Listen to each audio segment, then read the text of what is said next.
కరీంనగర్ జానపద కళాకారుల వల్లే తాము బ్రతుకుతున్నామని, జానపదానికి తెలంగాణలో ఎంతో గొప్ప చరిత్ర ఉందని కత్తెరపాక శ్రీనివాస్ అన్నారు. వేములవాడలో ఇటీవల జరిగిన ఘటనలో పాల్గొన్నవారు ఈ ప్రాంతానికి చెందిన వారు కాదని ఆయన వ్యాఖ్యానించారు. సినారే, మిద్దెరాములు వంటి వారు జానపదానికి ఎంతో సేవ చేశారని, అయితే కొందరి వ్యవహార శైలితో జానపద కళకు మచ్చ వస్తోందని శ్రీనివాస్ ఆవేదన వ్యక్తం చేశారు. జానపద కళలను మరింత మచ్చపరిచే విధముగా వ్యవహరించవద్దని సూచించారు.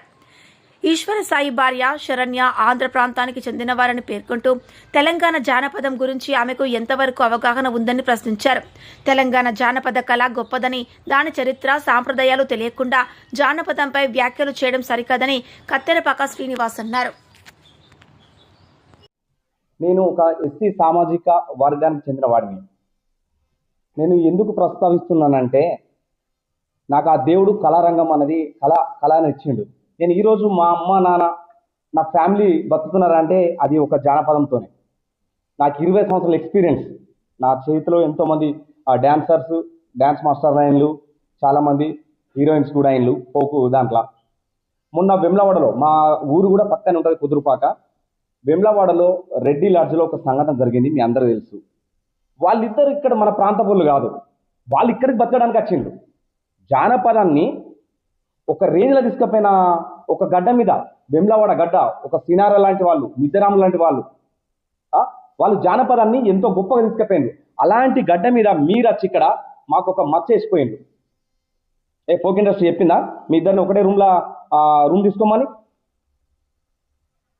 ఈశ్వర్ సాయి వాళ్ళ మిస్సెస్ మీ భర్త తప్పు చేస్తే ఫోక్ ఇండస్ట్రీని ఎందుకు అంటున్నావు? నీకేమరిగా ఫోక్ ఇండస్ట్రీ అంటే? చెప్పులు లేకుండా కాళ్ళ గజ్జ కట్టుకొని దుంకాం మేము. తెలంగాణ ఉద్యమంలో మా పాత్ర చూడు. నువ్వు ఆంధ్ర. నేను ఇప్పుడు ప్రాంతాన్ని ప్రస్తావిస్తలేను, బరాబర్ మాట్లాడతా.